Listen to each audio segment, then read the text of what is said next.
You can see God in anything your reflections in. I can find God in anything I'm reflected in. You can see God in anything your reflections in. I can find God in anything I'm reflected in. You can see God in anything your reflections in. I can find God in anything I'm reflecting in. You can see God in anything your reflections in. I can find God in anything I'm reflecting in. Their eyes to see the world they know outside. I can close my eyes and see all that and way beyond. When these trials of life come heavy and these obstacles get hard, feeling like I need some answers, I just go and talk to God. I just go and talk to God when I'm looking for guidance. Need more than sight, need vision, need direction when I'm blinded. Then I start that conversation with that voice I hear inside me. And that conversation starts with a voice inside that sounds just like me when I talk to God. You can see God in anything, your reflection. God, I can find God in anything. When I talk to God, you can see God in anything. When I talk to God, I find God in anything. When I talk to God. My daddy said don't never assume,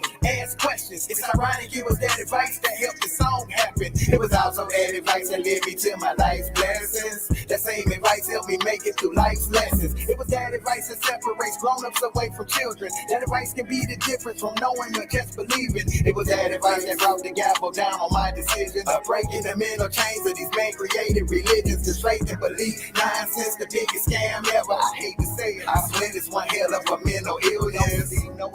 Why we do it with these religions? The fact that COVID's killing while all of these guys is missing. Peekaboos, guys playing games with you. I'ma just assume he ain't got no COVID miracles. Maybe he ran out after making the donkey talk. Or some stories about a guy walking on water tides. Simply a distraction to keep you away from you. And to look outside for a God when the God is inside of you. When you close your eyes at night and pray to that voice you talking to. When you ready to face the truth, you realize that that voice is you. You can see God in anything your reflections in. I can find God in anything I'm reflecting in. You can see God in anything your reflections in. I can find God in anything I'm reflecting in. You can see God in anything your reflections in. I can find God in anything I'm reflecting in. You can see God in anything your reflections in. I can find God in anything I'm reflecting in. All right, what up, good people? Welcome back. Welcome to another installment, y'all. Here we are doing this again.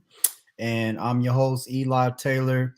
And this month is going to be a little bit different because what I want to do, since everybody is kind of conscious of the whole American history thing, and I know some of y'all don't like the word black. I don't really like that word either, but for the sake of knowing what we're talking about this Black History Month thing that's going on.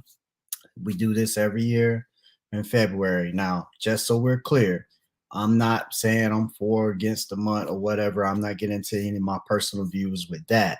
But since most people are conscious of Black history during this month, I figure it might be a decent idea to go ahead and focus all of the topics for the month around that.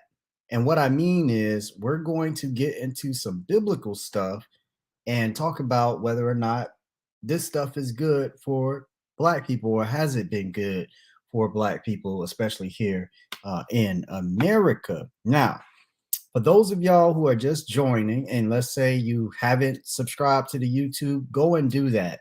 Y'all let me know if y'all are seeing this also on Facebook. I had a viewer kind of reach out to me about whether or not I was having my show tonight, and I put it up a long time ago that I was that as events. So they should be coming out on Facebook as events, but I'm not sure if I have to manually keep doing it how I was doing it, inviting y'all, or y'all can share this out. Let me know, because whenever I don't share it to 100 people, it seems like that's when the views are lower versus when I do this. So y'all go ahead, spread the word, help a brother out. I do this every Monday, Tuesday, and Thursday at 7 p.m. Eastern Standard Time. That's every Monday, Tuesday, and Thursday, 7 p.m. East Coast or Eastern Standard Time. Unless I tell y'all I'm not gonna have a show. So I'm pretty much that's what we're gonna be on this week. You know, owning people seems to be cool with some in the religious space. just don't eat pork, you know. And if you are looking and you're seeing the thumbnail, shout out to the people that are the person rather that is helping me with these thumbnail, that is saving me a lot of time. Just few housekeeping things, y'all. We're gonna have guests. Willie Cartwright is going to be here on Monday. So that's coming up. That's supposed to be this Monday. If you're wondering who Willie is, the author of this book here.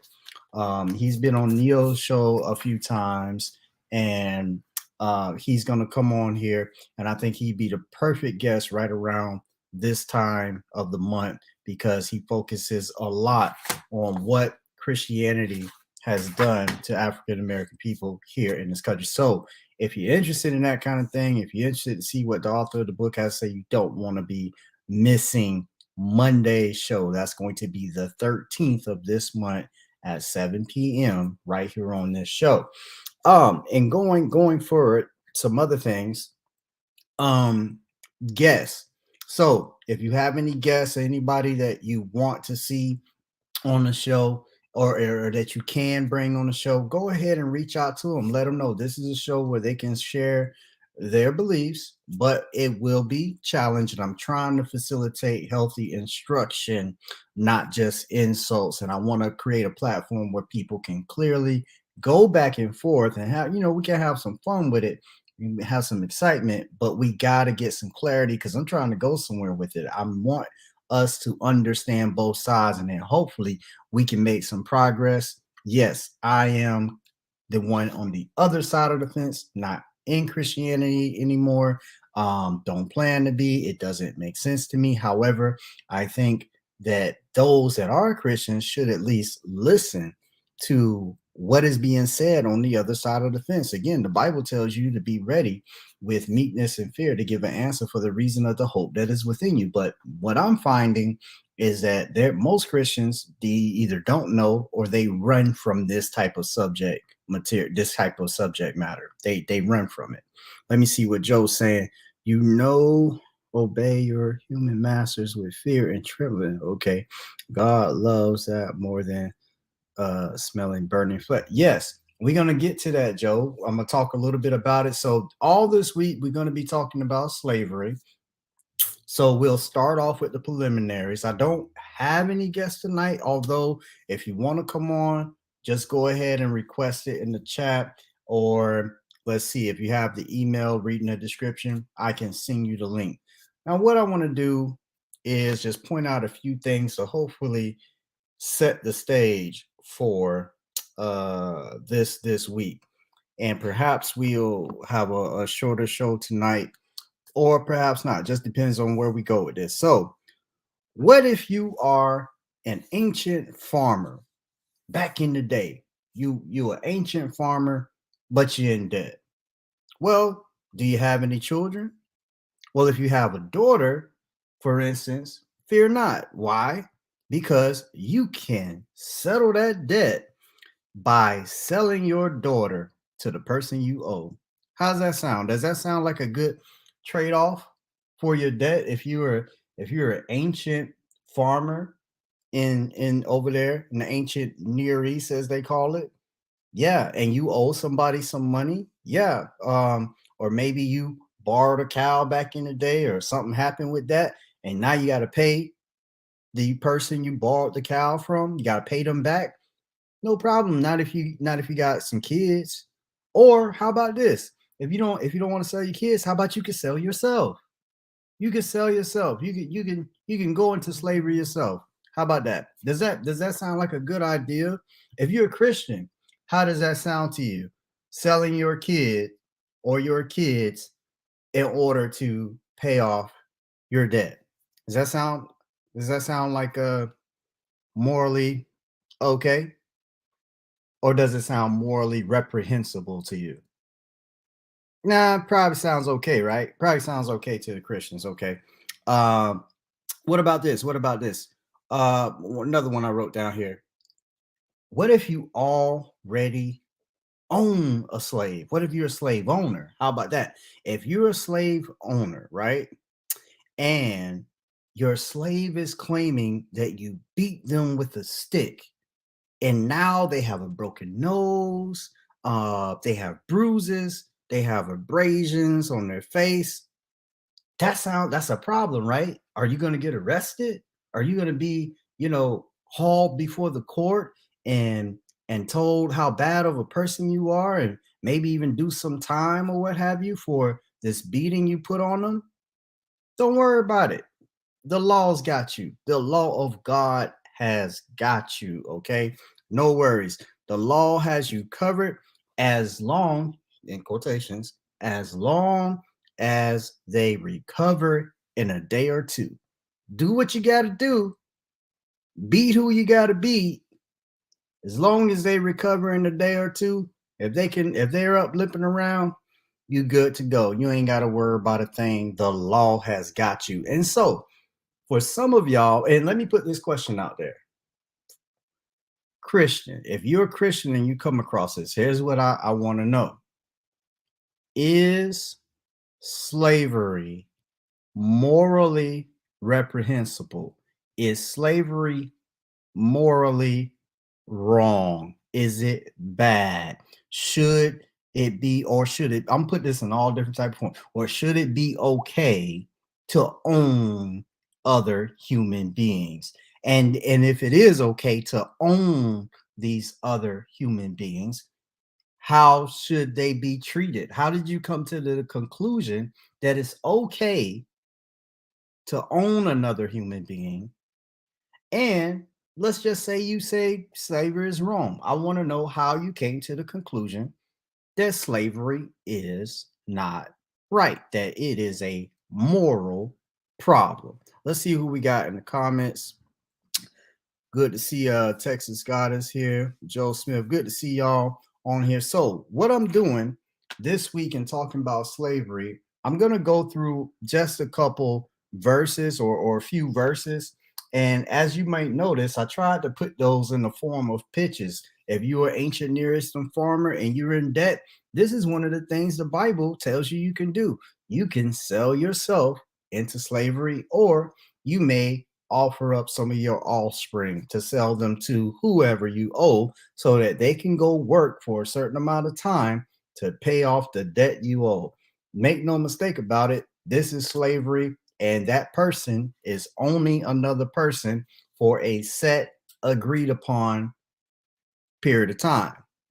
It depends, because let's say you're an Israelite. If you are an Israelite, I'm saying all this, but we're going to get into the verses, maybe some here later.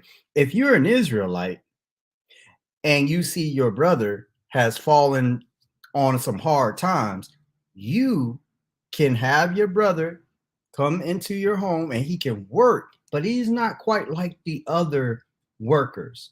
Because he's an Israelite, you have to treat him differently than you treat the other so-called servants, slaves, indentures, whatever you want to call them.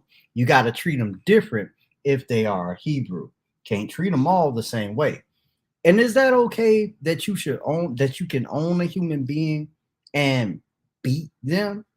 Yes, the Bible does talk about beating the slave. And yes, there is a punishment if the beating goes to a certain degree. But let's just pause and think about that. When is it okay to own another human being? And after owning them, is it okay to beat them for whatever reason? And then it's also, not only is it okay to beat them, but you can beat them to where it takes them a day or two to recover. And as long as they can manage after a day or two, you good to go. Now think about what kind of sick you got to be to first think it's okay to own a human being. I really want some believers to chime in and tell me where you are with this. Now, perhaps we will have some believers that will come on here during the week. I didn't have any agree to come on this day or today, but maybe we'll get some later. So, without further ado, I'm gonna try to get into some of the text that I want to go over. this will be the part where we're kind of laying the foundation. Now, everybody talks about the Old Testament. I'm going to talk about the Old, but I want to get into something a little bit later, and maybe even later this week about the New Testament, because I want the lay members in the churches to understand that just because it's in your Old Testament and you claim to be a New Testament following church, that doesn't mean you get to throw the Old Testament out. No, because your Bible says that God is the same today, yesterday, and forever. Okay. So if he is the same, he knew the same thing back then that he supposedly knows today. Yet back then, he was doing some horrible, messed up things that Christians today, according to the New Testament, want to give him a pass on. Well, we're not going to give him a pass. It was wrong then. It is wrong now. And that's wholly because believers who y'all think this God is, first of all, that's not real. It doesn't even exist. Okay, you say you have an all-knowing and all-loving God. That does not exist. Slavery as a thing should not be a thing if he is all-loving. So let's talk about let's look at a few passages. Let's look at one over here. The first one, I'll go to this one first in Exodus 21. I'm gonna go to Exodus 21, give us a few verses for the ground here. Let's see where we at.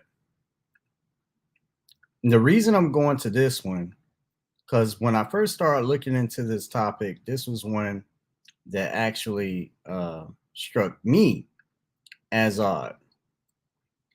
Okay, I am in, I guess y'all can see that here. I'm in Exodus 21.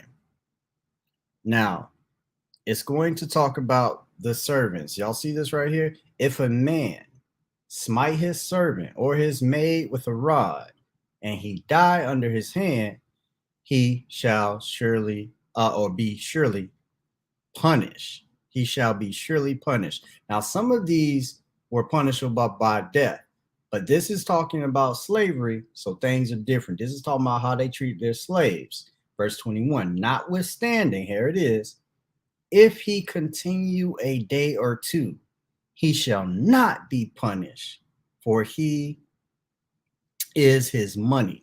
Look at here and look at here. This is the verse right here. And when it says, for he is his money, that basically means his property. So what is this saying? For those that may be unfamiliar, you can go back and get the context and read it all.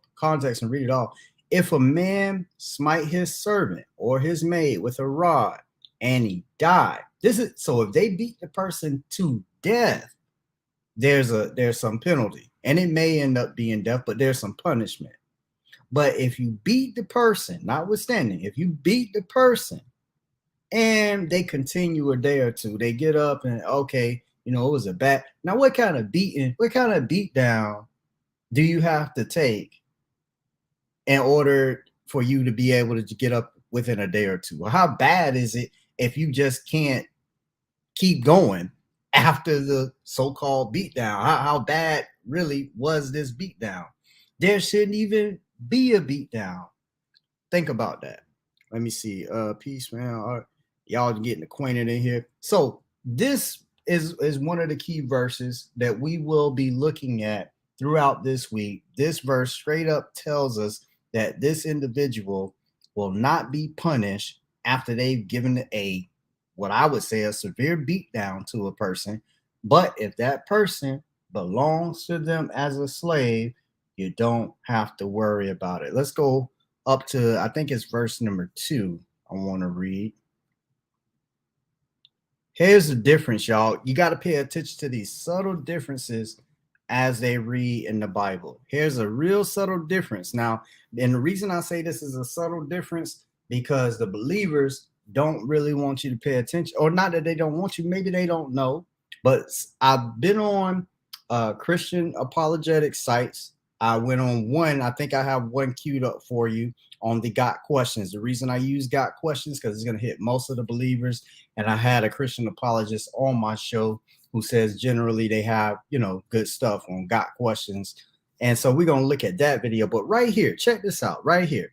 Now, this is Exodus 21. I'm saying that for a reason. Keep in mind where this is in the Bible. Because when I get ready to cut out of here tonight, or maybe a little earlier, I'm going to tell you what for me, what is the main issue with any of the arguments with slavery.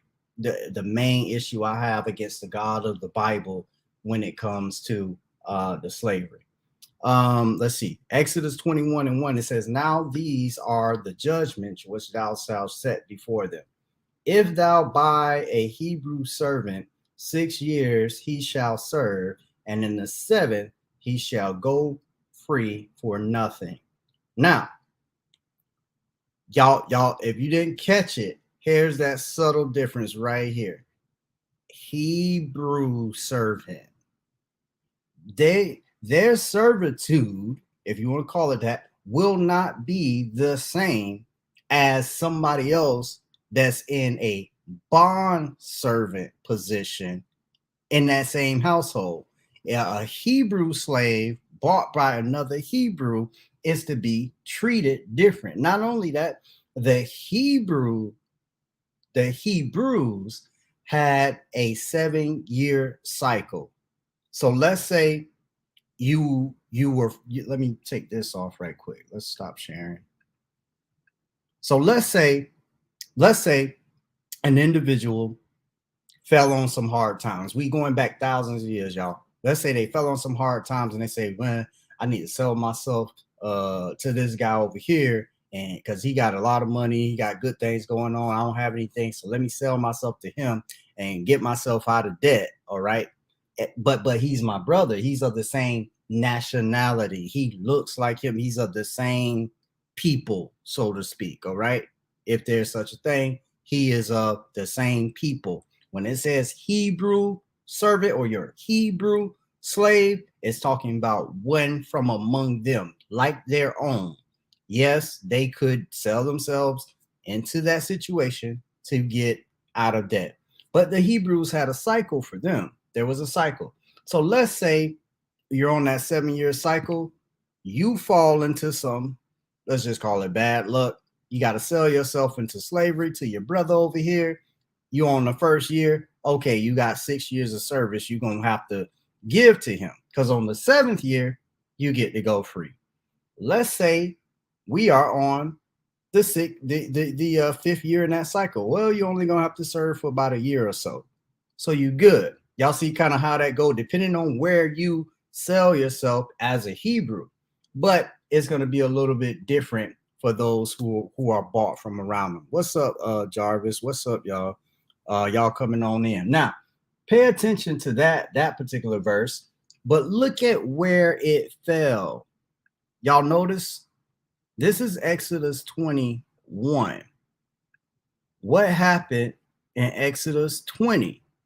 This is the chapter right after all the thou shalt not kill, thou shalt not commit adultery, thou shalt not blah, blah, blah, blah, blah, blah, blah, blah, blah. So God straight up said, hey, don't lie. Hey, don't kill. Don't do this. You won't do that. But when it came to slavery, well, y'all was already doing it. And this is probably a good time for me to cue up the video and show y'all some of the problems that I have with this Christian apologist. Now, what the video I'm going to show you, it has to do with it's from gotquestions.com, and I'm going to stop it at some different points as I hear what he's saying to show y'all some of the one of the main issues I have with slavery. My main issue may be different for y'all, but this is one of my main issues I have with this topic. Let me get ready to share my screen. Give me a second. And we're going to go here. Does the Bible condone slavery? And I say it does. It does seem to condone slavery. All right, let's play. Today's question is, does the Bible condone slavery? In this video, I'll answer that question from a biblical perspective. Then afterwards, as always, I'll share some helpful resources, so stick around until the end.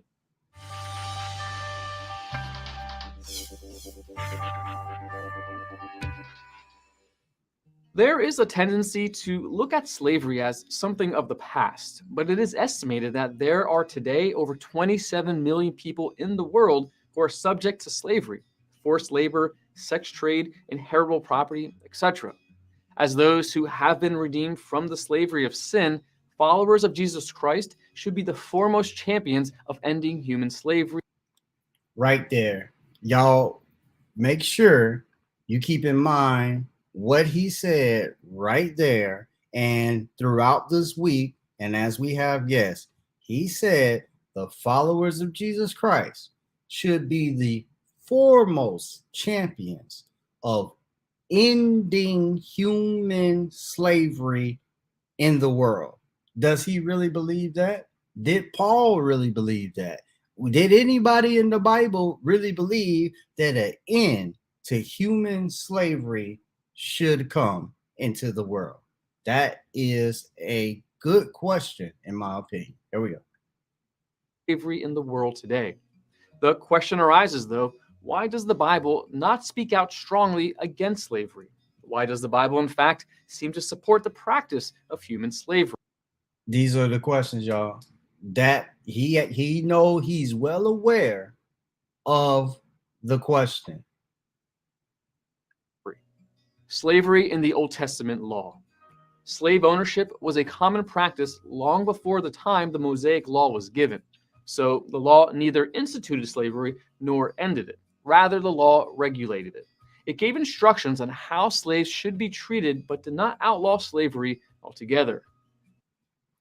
It's like he don't even understand the problem that he just illuminated.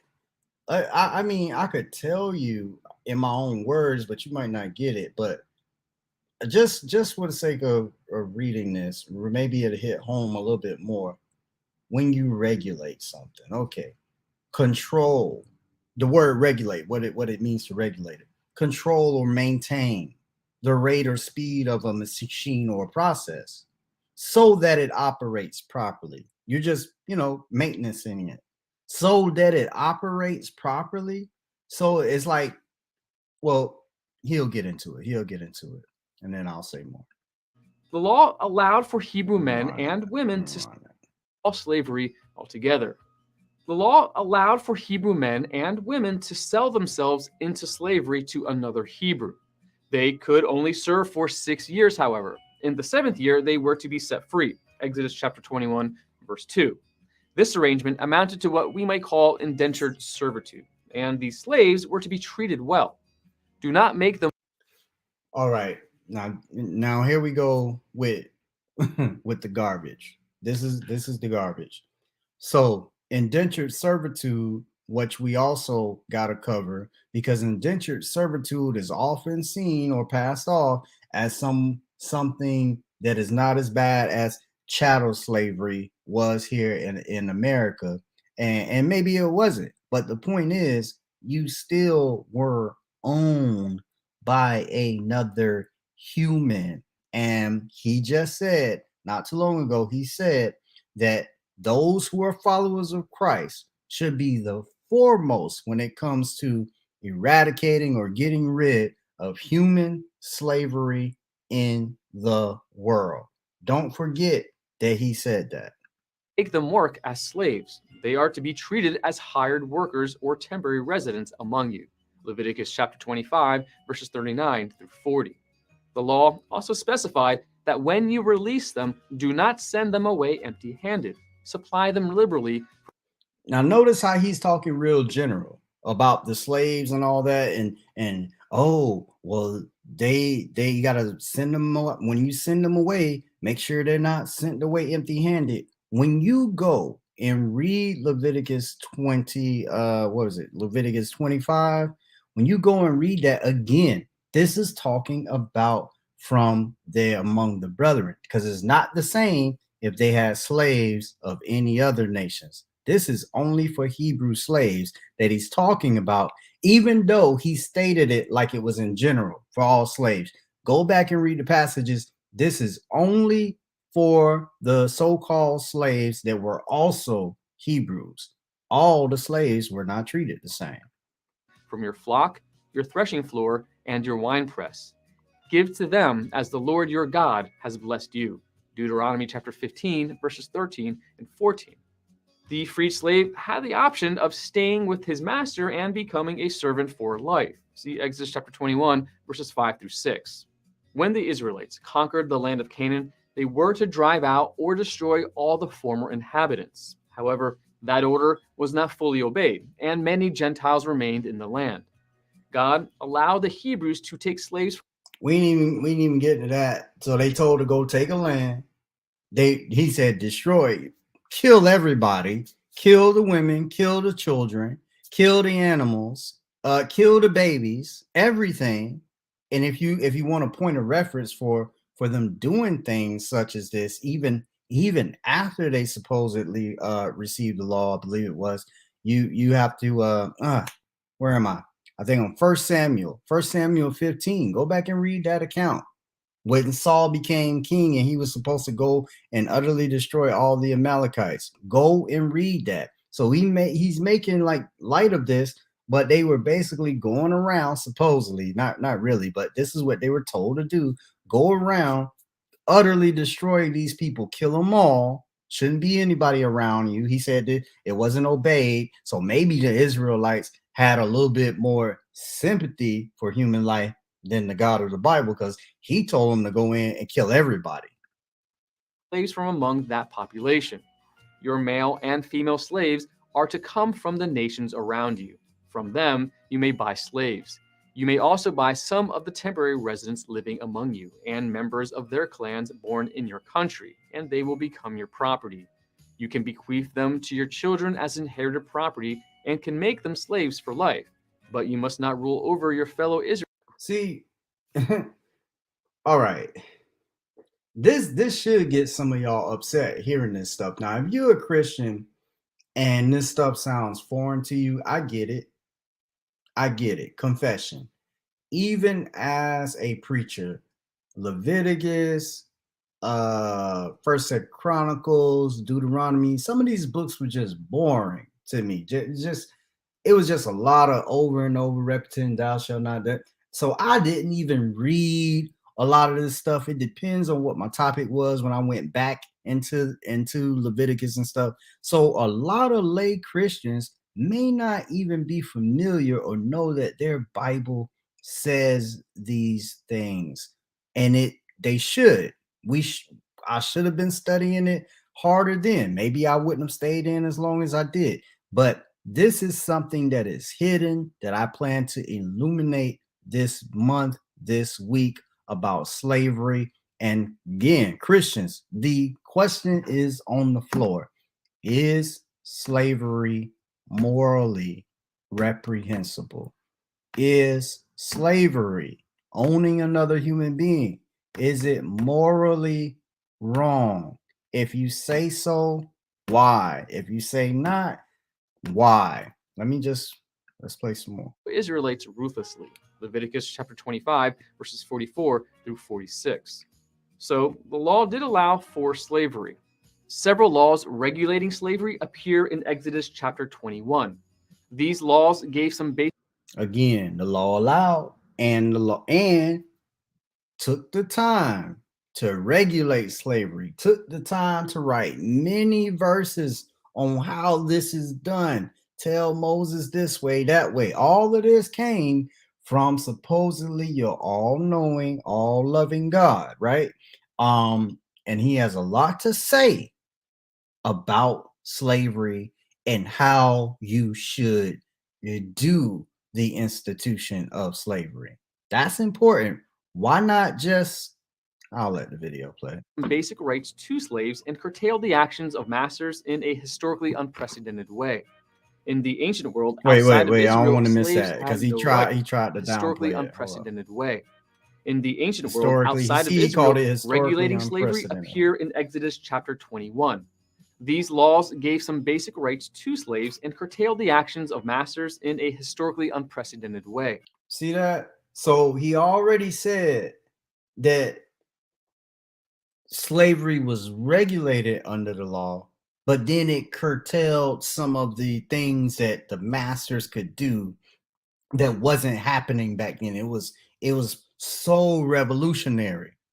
Okay, because this is the word of God. He's got to make it look good in some regard. So yes, it doesn't end slavery, and yes, it regulates slavery, but it cut down on the the ability that the master had, and all this stuff the master could do to the slave.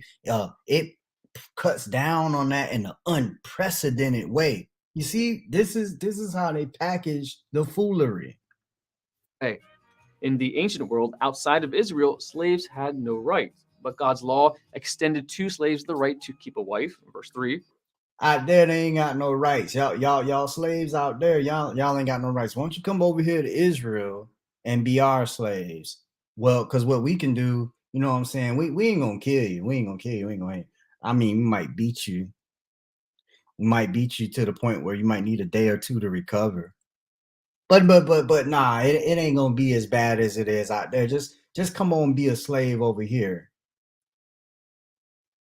You know, my channel ain't about this, but I'm gonna say this because I those who have an ear, let them hear what the Spirit says. You see how this is done? Don't go to those of the other nations, right? Because they are treated worse over there. Don't go over there. Be a slave over here. All right. Man, I hate when I do this. I hesitate. So here's the thing. We don't have chattel slavery over here in America, right? This is what I'm about to say. If y'all wondering what's on his mind, yeah, chattel slavery over here. Here we are in America, and some of us know we were already here, but now because of the common, widely known narrative about across the water and coming across the Atlantic, there's countries on the other side of the Atlantic from the US that are now offering citizenship and come back over here and come back and you can do this in that country. I'm not saying the names, where I know who these people are. Come over here and you can get you some land, or you can start a business and come back. Meanwhile, they selling their country to another country. All right, I had to say that because some of y'all might be thinking about moving your citizenship. Be careful with that. The right not to be sold to foreigners, verse 8. The right to be adopted I'm into sorry, a I gotta family stop. by We marriage, verse rewind 9. it. I'm sorry, Way. rewind. In the ancient world outside of Israel, slaves had no rights, but God's law extended to slaves the right to keep a wife, verse 3. The right not to be sold to foreigners, verse 8. The right to be adopted into a family by marriage, verse 9. And the right to food and clothing, verse 10. The law also limited masters in their use of corporal punishment, verses 20 and 26 through 20. The law. Listen at this. Listen at this, y'all. He just said, and it really does. The law. When he says the law, he's talking about God's law that he came from heaven. This came from heaven. This came from an all-knowing, all-powerful being. A being that transcends time, space, and matter, sees all time at one time. He's way back there in the past. He's with us in the present and way in front of us and for the future. And look at what this law, he says the law also limited the master's use of corporal punishment. The law limited the master's use of corporal, didn't stop it, didn't say don't beat people, didn't say don't beat the snot of them with a rod. We will limit the corporal punishment. I ask you, Christians, is slavery morally reprehensible? Yes or no? Let me play the video. Through 27. Under the Mosaic Law, and if economic circumstances demanded it, a Hebrew had the option of selling himself as a slave to a Gentile living in Israel. Leviticus chapter 25, verse 47. The law also provided for the slave's redemption at any time, verses 48 through 52. And the treatment of the Hebrew slave was to be considerate. Slaves were to be treated as workers hired from year to year. You must see to it that those to whom they owe service do not rule over them ruthlessly. Again, notice, don't think all slaves are treated the same. This is about, he says it, Hebrew slaves. There's a difference. Not only is he regulating the law for slavery, right, in the Bible, not only is it regulated, okay, not only does it limit the corporal or the use of corporal punishment for the slaves, okay, not only is that the case, but here we are listening to a Christian talk about the Hebrew slaves. So it gets even more specific. This is how you treat this group.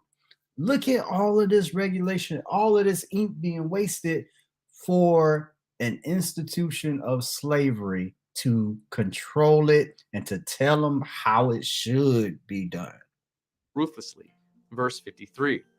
If no redemption came, the slaves were still released with their families on the year of Jubilee. Verse 54. New Testament instruction on slavery. He said the slaves were released with their family. I'm going to go ahead and call them. I didn't catch that when I watched the video first time. That's not true either. We will get into a passage. If they came in, even for the Hebrew, if they came in single into the bondage situation, they had to go out single. Or if the master gave them a wife, they had to, and they got ready to be released, they had to leave that wife and the children there.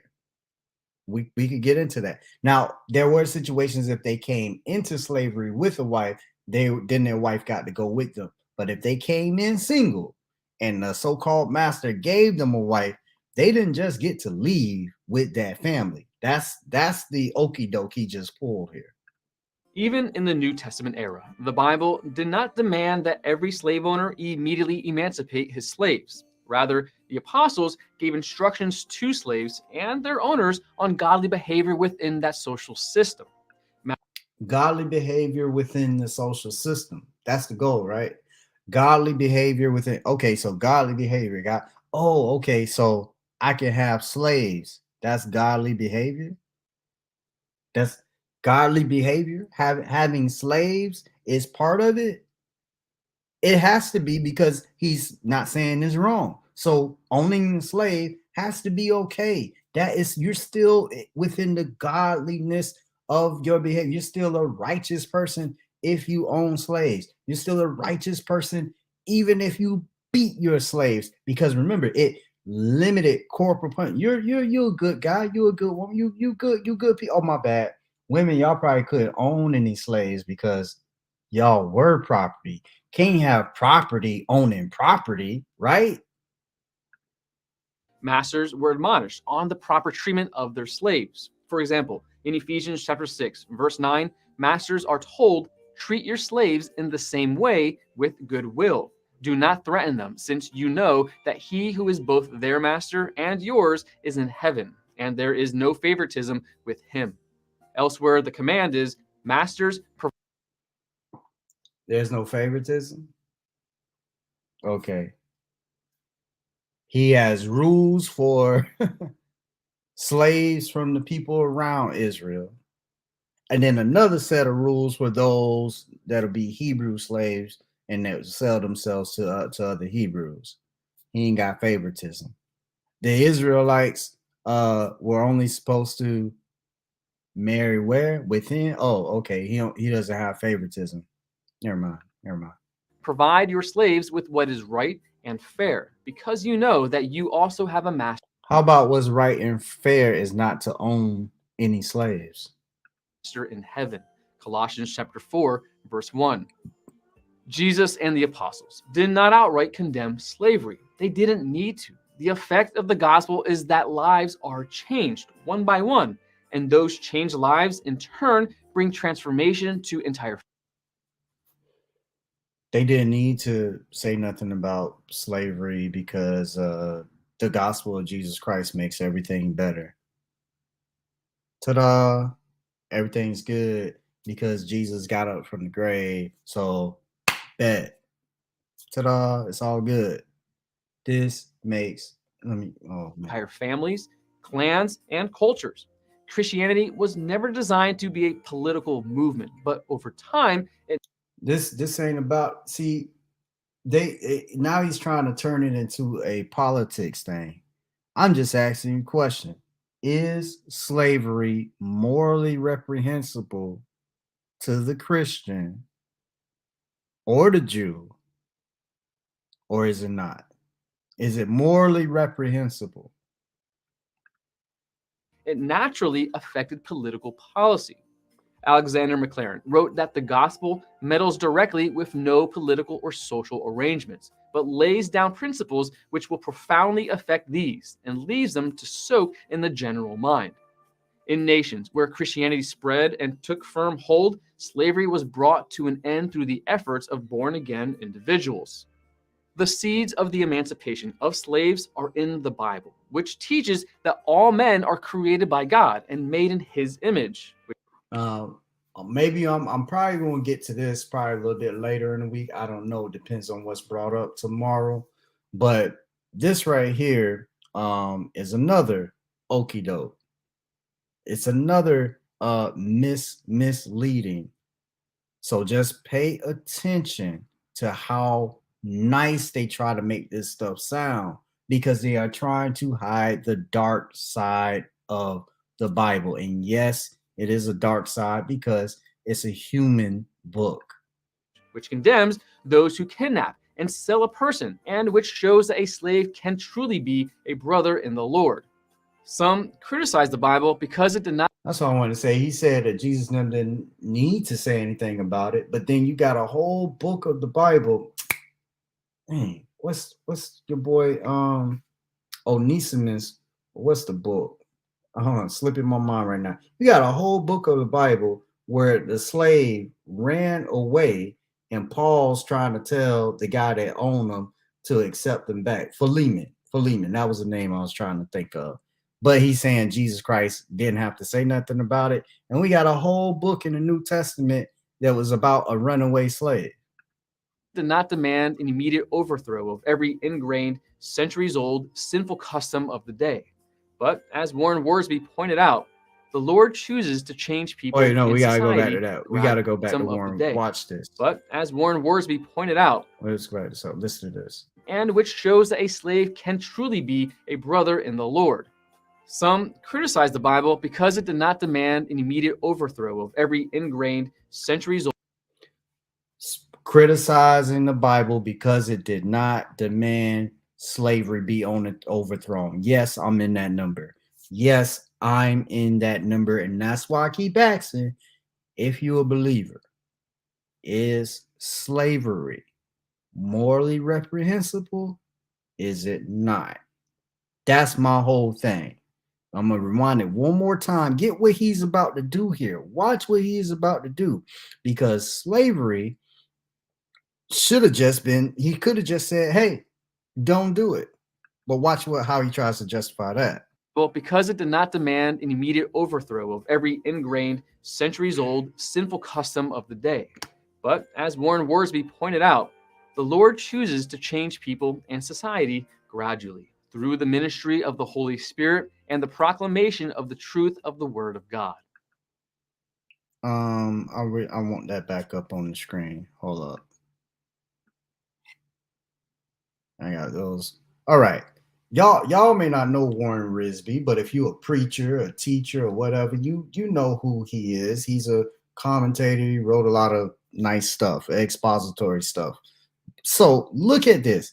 Because the God of the Bible didn't just come out and say, hey, thou shalt not have slaves. He could have. He had just done it a few sentences ago.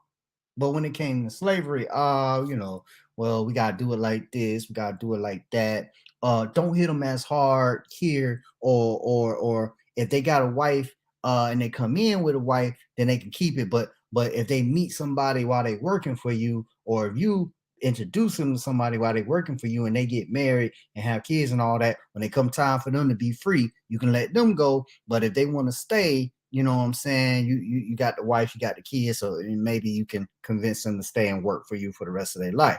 That is an actual thing in the Bible. Look at this right here. They saying God, this is Warren Wiersbe talking. It's a quote down there. You can't see it because this right here. The Lord chooses to change people and society gradually. Is that true? Is that true to the believer? Do you believe that? This is one man's opinion of your God. This is what he said. Now, I don't say this in the Bible. This is just him saying. Notice, because if the guy in the video could have used Bible, he probably would have. But this is the best he can do with the argument. Why doesn't God just go ahead and say slavery is morally reprehensible? Can't do it. Can't do it because society is stronger than your God. Look at what he appeals to. The Lord chooses to change people and society gradually. Does he always? Did that always happen in the Bible? Everybody, I'm pretty sure everybody didn't get it. Didn't happen gradually. Some people came, they saw a miracle, they believed. That's not very gradual. What did it say down here? Through the ministry of the Holy Spirit and the proclamation of the truth of the word of God. He ain't said nothing. This means nothing. This means nothing for the position of, or the question, why wouldn't Yahweh Elohim, this most powerful storm God, El Shaddai, and all the other names y'all want to call him, which really ain't his names and all of them, why could he not just say, thou shalt not own other humans? You know what? He would have had a good excuse because they are made in the image of God. You can't own the image of God. Oh, wait a minute. Maybe that was only to the Hebrews being the image of God. Aha. Aha. Next. The Word of God. Want to learn more? Subscribe so you don't miss the next video. Visit gotquestions.org for more great content and check out the deep. So, y'all see where we at. That was the end of the video. Let me see where we at. Christians would say we can't understand the mind of God. You can't understand the mind. Never heard of the slave having to leave his wife and children. This still isn't as bad as Alan Parr. Not real familiar with Alan Parr. So what I'm gonna do, let me find my text I had up about them having to leave. If here about the wife. So we're gonna go to Exodus 21 and the first few verses. And after I go through this passage, I'll read the comments and we may have just a shorter show. But there was Texas, you say you didn't know that about them having to leave the wife. Let me see if I can share this screen and we'll go over that. And okay, we're gonna look at the KJV version. Here it is right here. Here it is right here. I am in. Oh, I shared the wrong one. I wanted Exodus 21. Let me share this one. 1 second. Present Exodus. Okay. Make sure it's there. Okay, here it is right here, Exodus 21. And it says, now these are the judgments which thou shalt set before them. Just because I said it, before I get into that, let me just show y'all right before. This is Exodus 20, 10 commandments. Y'all see them here in this whole chapter. It's pretty much about it and elaborate. Thou shalt have no other gods before me. You see that there? Okay, and then he goes into a little detail about the gods and all that and what they're like. He talks about the Sabbath day. Okay, remember the Sabbath day, keep it holy. Okay, that was important enough to make it into the 10. Thou shalt not kill, thou shalt not commit adultery, thou shalt not steal. Okay, that may okay. Thou shalt not bear false witness. Don't tell a lie. I just want to show y'all that all of that was right there. Then we come to the very next chapter, a few verses over, and this is what it's going to say. Now these are the judgments which thou shalt set before them. If thou buy a Hebrew servant, that is different, y'all. That's a different case. This is how you have to read the Bible. It's very specific. If you buy a Hebrew servant, 6 years he shall serve, and in the seventh he shall go free for nothing. All right, that's the real general law, and that's for Hebrew servants. Now watch this. If he came in by himself, this is answering your well, not really your question, but just illuminating something for you, Texas goddess. It says, if he came in by himself, he shall go out by himself. That as it's talking about him coming into the slavery situation. If he were married, then his wife shall go out with him. So if you married already and that Hebrew sold himself into that slavery situation, when it came time for him to leave, him and his wife and whatever went out with them. That's if they came into that situation together. Verse 4 says, if his master have given him a wife, and she have borne him sons or daughters, look at this, the wife and her children shall be her masters, and he shall go out by himself, even if you are Hebrew. So here's what is safe to say. It's definitely not going to get better for somebody that's not a Hebrew and a slave. But this is for the Hebrew slave. So why would it be that way though when it came to the women? Because the women are not considered people in the sense that we know. They are property. You don't get to go with your husband. Yeah, you don't have some kids, but that all belong to the person that gave. If I'm the master, that all belong to me. If I gave you to him over here, you and your kids are still mine. Now, if he came to my household with a wife, they keep that. This is it right here. This is your Bible. This is your God regulating the institution of slavery. I ask the Christians again, is slavery wrong? Is it morally reprehensible?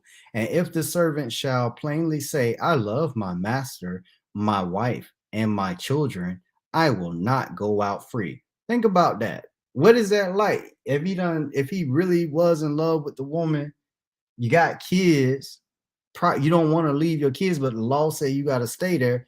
Why? Because that's a law for slave. Not, and this is for the Hebrew. Let's keep reading. Then his master shall bring him to the judges, and he shall also bring him to the door and unto the doorpost, and his master shall bore his ear through with an awl, and he shall serve him forever. It's kind of like how I guess that's how they do it on farms with the cattle, and they put the earring in the cow's ear, and it signifies, I guess, who that cow belongs to. I don't see it any different than that. And if a man, look at this part. Let's read some of this chapter because this chapter has enough in it. Let me see. I can't see y'all comments while I'm reading, so I'm trying to check back. All right, let me check. Let me go back. Let's see what it says. If a man sell his daughter to be a maid servant, she shall not go out as the men servants do. Are y'all seeing this, ladies? If you're a Christian woman, let me ask you a question. Is slavery morally reprehensible? Let's read. If she please not her master, who hath betrothed herself to him, then shall he let her be redeemed to sell her unto a strange nation. he shall have no power, seeing he have dealt deceitfully with her. So if he bought a woman, she ain't doing it right, he gets to sell her to some other nations, some passersby. Hey, I got this over here, how much you think you give me for that? Or hey, I'll give you this for this much. I'll give you that woman over there for this much. Why? Because women, your property. Let's see what else we can read. Because this chapter, imagine reading the Ten Commandments and then continuing to read with understanding, and you start to read this stuff. Because a lot of Christians, y'all stopped in Exodus chapter 20. Y'all didn't go to 21 and find out what this stuff means. This is in your book. And if he have betrothed her unto his son, he shall deal with her after the manner of daughters. So it's different. Now, if he got her or whatever, and he ain't bothered with her, he gave her to his son. Because see, women are passed around like property. It is what it is. Even a male slave is better than being female and a slave. Okay. If he take him, let me read. If he take him another wife, her food, her raiment, and her duty of marriage, he shall not diminish. And if he do not these three unto her, then shall she go out free without money. All right. The personal injuries. Do I want to leave that? Yeah, let's leave that for next time, except to say when we go down here, Exodus 21, and I'm going to be focusing on verse 20. If you're a Christian, I need you to talk with me about these. And if a man smite his servant or his maid with a rod, and he die under his hand, he shall surely be punished. Okay. Notwithstanding, if he continue a day or two, he shall not be punished, for he is his money or his property. Now, let me see. Almost finished here. Let's see. Stop that. We can guess what will happen to the women whose husbands had to leave. She will be basically branded. That's the verse why I couldn't get an earring as a teen. My mom said that's how they tag their slaves in the Bible. Well, there it is. That is how they tag the slaves for life in the Bible. Uh, I don't think that it, may be a reason, that you shouldn't get an earring. Some people may use that. But again, as I'm getting out of here, people, I just want to remind y'all, I'm going to be doing this Monday, Tuesday, Thursday. That's the showtime. Monday, Tuesday, Thursday, 7 p.m. Monday, Tuesday, Thursday, 7 p.m. And I'm hoping to have some guests on tomorrow night. But here's my thing before I get out of here. My thing is, why wouldn't your God just big enough to just end it? He can say what you shouldn't eat.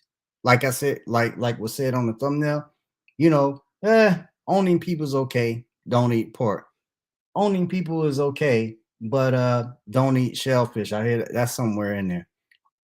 It's all kind of foolishness and excuses that believers are going to make. I used to make the same excuses, but let me get on my soapbox just a little bit before I get out of here, just a little bit, so I can answer school. By the way, if you want to support the platform, y'all were awesome last week and week before doing that. It's scrolling at the bottom. Y'all can keep doing that. And let me say this for those just joining. We're going to have Willie Cartwright. He wrote this book. I've been able to go through it, and I don't think he would be, there's no better guest for me to have, because this month I'm going to be talking about the effects and of everything that Christianity has done to melanated people here in America. When I say melanated, y'all probably say black people, but I say the melanated people here in America. So we're going to talk about that with him next week, Monday. So he'll be here. Keep a lookout on Facebook and YouTube. I will be putting that up as soon as I get the thumbnail. I'm going to put up an invite so that y'all will be here on Monday to view the show with Willie Cartwright. And we're planning for March to have the writer of the book, Let There Be Gaslight, Brady Goodwin Jr., will be in the house probably March the 9th. That's what we're looking at. I'm saying all this because I want y'all to be up on what's coming to the show. If y'all couldn't work, if y'all have any else to offer, y'all can go ahead and put it in the comments if you have any questions for me. Now, for those that are asking, oh, Eli, if you don't believe in this stuff, then just go on about your business. Why do you spend all your time trying to tear down Christianity? Well, one reason you can look at it like this. I gave too many years of my life to something that turned out to be false, and now I'm doing the same thing. I'm doing what I love to do, but it's just in reverse because I like studying this stuff. I like ancient history. I even still like looking into this Bible stuff, but now I know what it is. So that's why that's that's why I do it. I know why you Christians continue to try to evangelize the world, because you feel like that's the commandment you've been given. Well, if you got an answer for the reason of the hope that's within you, you can come do it here. Just don't be afraid of being critically, of getting your position looked at critically and having your position challenged. Why? Because that's what you do with anything else. And you should do it when it comes to your religion. If you don't take anything else hook, line, and sinker, if you don't let people fool you in the world by using your senses and the abilities that you have within your brain, then you should have those same abilities when it comes to scrutinizing something like the Bible. The problem is you already believe it's divine and you're afraid. No, you're putting the cart before the horse in that regard. You should at least examine it. If you find it to be divine, if you find it to be from an all-knowing, all-powerful being, then okay, I'm gonna say something that's probably wrong with your reasoning, but at least you started off with reasoning and then you arrived at that conclusion, rather than the other way around, how it came to most of us. We already were told it was divine. We already believed it was divine. So anything that it said as we grew up, that was what it was. Only a few of us have had the bravery to say, if what I already believe is true and I should go and investigate this, then guess what? If it really was the truth or is the truth, it's going to be true when you're done with your investigation. However, if what you believe in is false and you go and do an investigation and you find just that it does not match with reality, then you got a decision to make. If it don't fit, you must acquit. What y'all got in the comments here? I see Jarvis, but the number one reason is you have the freedom to do so because you are a free thinker. We couldn't wear earrings because, and that is going to do it on this evening. When I come back on tomorrow night, y'all, I'm going to go more into the text. I have laid some of the foundation. I've told you where I'm going. This is slavery morally reprehensible? Do you have Christian friends that still think it's indentured servitude, it's okay? We know it's not okay. It is never okay to beat anybody. It is never okay to own another human being. And I'm still curious. I'll tell y'all tomorrow why this question about slavery is so important to the believer. I want them to chime in on the comments, on the thread, or come on back and we can get in here tomorrow night and chop it up. I want to know from the believers, is slavery morally wrong? Is slavery morally reprehensible? Why or why not? So, with that being said, I'm going to get ready to take it back and back on Chief Carly. And I want y'all to go ahead and share this out so that I can continue to beef up the channel, like, share, and subscribe, and all that good stuff. I love you, people. Thank you. You can see God in anything your reflections in. I can find God in anything I'm reflected in. You can see God in anything your reflections in. I can find God in anything I'm reflected in. You can see God in anything your reflections in. I can find God in anything I'm reflected in. You can see God in anything your reflections in. I can find God in anything I'm reflected in. Their eyes to see the world they know outside. I can close my eyes and see all that and way beyond. When these trials of life come heavy and these obstacles get hard, feeling like I need some answers, I just go and talk to God. I just go and talk to God when I'm looking for guidance. Need more than sight, need vision, need direction when I'm blinded. Then I start that conversation with that voice I hear inside me, and that conversation starts with a voice inside that sounds just like me. When I talk to God, you can see God in anything your reflection. I can find God in anything. When I talk to God, you can see God in anything. When I talk to God, I find God in anything. When I talk to God, my daddy said don't ever assume, ask questions. It's ironic it was that advice that helped the song happen. It was also that advice that led me to my life's blessings. That same advice helped me make it through life's lessons. It was that advice that separates grown-ups away from children. That advice can be the difference from knowing or just believing. It was that advice that brought the gavel down on my decisions of breaking the mental chains of these man-created religions. Cause faith and belief, nonsense, the biggest scam ever. I hate to say it, I swear it's one hell of a mental illness. Why we do it with these religions? The fact that COVID's killing while all of these guys is missing.